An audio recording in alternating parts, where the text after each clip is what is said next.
This is our new 23-gallon tank. We will be offering this here in the very near future. This is stainless version of the 23-gallon tank that we currently offer. Same features, drain plug, fuel pickup for either carburation or fuel injection, sending unit, filler, vent, and evap connections. This 23-gallon tank, like our others, works with or without body lift. So we're going to go over setting up the fuel pump. This is your pump, your sock filter. You have your supply, your return, and your vent. What needs to happen is this has to sit about ½ an inch off the bottom of the tank. So what we're going to do is we're going to measure the depth of the tank from where the sending unit's going to sit in. Just go right to the bottom, come up with about 12¼ inches. We're going to measure with the gasket on this pickup unit here to the bottom of this sock filter. You can kind of see here we've got 11 5/8 right about there. So plenty of room. If it were too long, you would need to cut this hose, slide it up, reattach, reclamp. If you have the sock filter too close to the bottom of the tank can push against here, cause a lack of fluid flow, burn up the pump.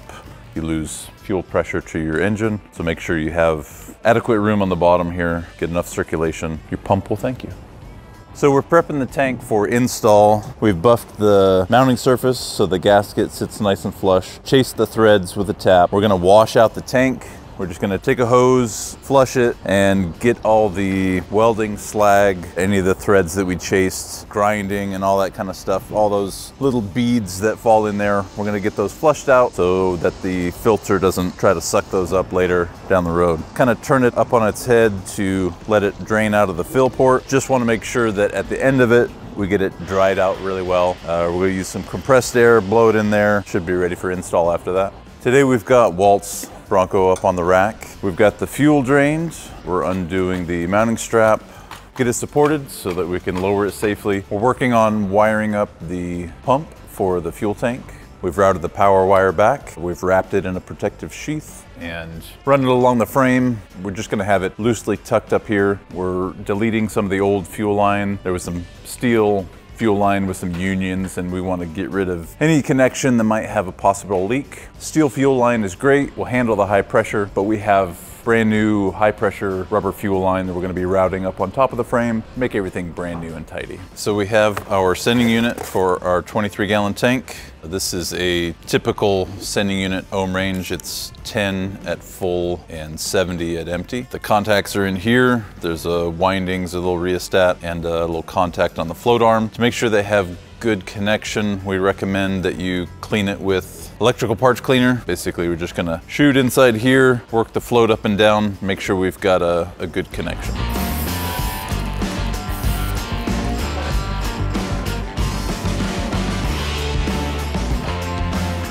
Basically, just take a ground reading off the flange and touch the lead to the main contact here, and we come up with 72 ohms. Raise this float up, start to get it a little bit different reading. As you go up, you're gonna get to approximately 10 ohms. Just a good quick check before you do the install. Make sure things are functioning properly, and we're good to go. So we're ready to install this sending unit. Quick note, this float has a decent amount of sweep.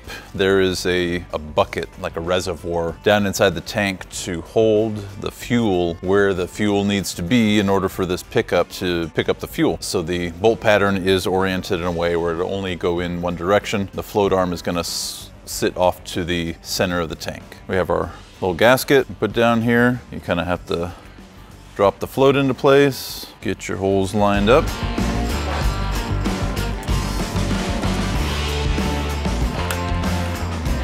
There are 5 of these Allen screws. Number 8 is the size, 24 thread pitch, I believe.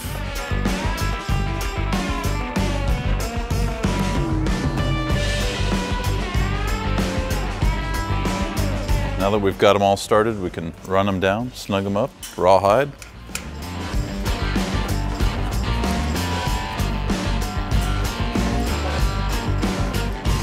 Prepping the hoses for install, kind of guessing where this filler hose is going to be. You'll have the frame and then the filler neck here, this hose isn't going to just slide on all the way, and this may need to be trimmed slightly. Some Broncos have an early or a late filler neck. The tank is set up for late, so if you have a really early fuel filler neck, the vent is on the other side of the filler spout. You might wind up with something crossed over like this or under, however it's going to fit best for you. The later ones, 71 and later, were all set up with the filler neck and the vent port here. This is kind of the standard configuration. If you have the earlier one, just doing a bit of a crossover, and there's usually more than enough hose with the kit for doing that. All right, so we're going to be plugging up our fuel sending unit and fuel pump. We have our lead from our solenoid going to the main power wire. We have our ground, and that's the 2 wires for the fuel pump. The fuel sending unit here, this is our ground, so this is going to be connected to one of the mounting bolts, and then the lead going to the sending unit itself. It's going to go to the center post.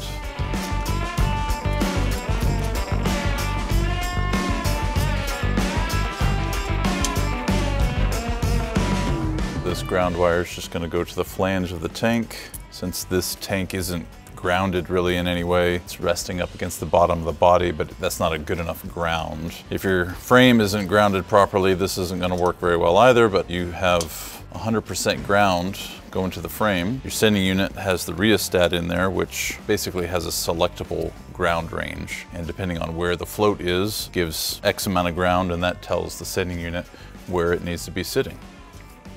Okay, so we've got our ground wire mounting screw tightened.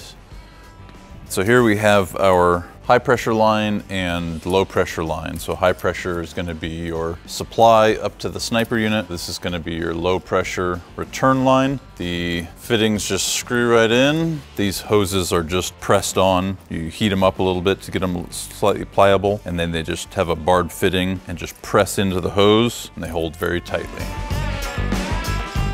These are 6 AN fittings. The pump unit comes with the portion that threads in there into the pump assembly.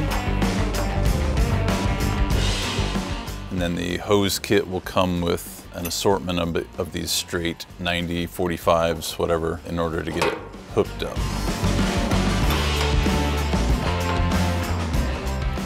And we're gonna get these started going up the frame rail, and then we will route them, attach them, secure them, make sure there's some anti-chafing mechanisms on here once we get it routed up on top of the frame.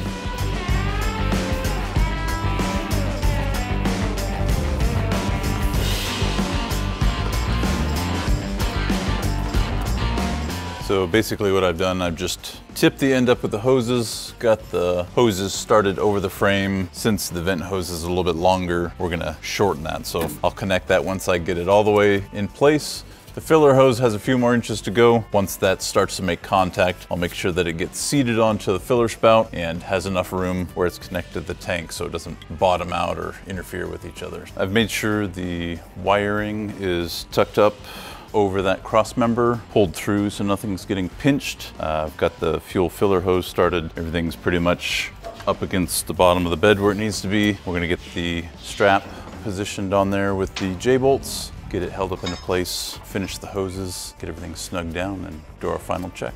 This Bronco does not have a body lift, so we are using a non-body lift strap. This strap is a little bit taller because with the tank not going up to meet the body as far as it would had it had a body lift, this strap needs to be a little bit longer. Threads are only so long. If you get a gigantic threaded bolt, having a body lift strap or non-body lift strap wouldn't really be necessary. But it's a cheap and easy thing to replace or modify. If you do end up going with a body lift of 1 inch, it basically would just require tightening of the bolts a little bit more. If you have a 2 or a 3 inch body lift, this strap would need to be a little bit shorter. We do carry those. If you have a situation where you needed to change from a no body lift setup to a 2 or 3 inch body lift, you can get a new strap. Tank would be all the same. The strap could be modified as well. Do a little bend, drill a little hole, get you to the same place.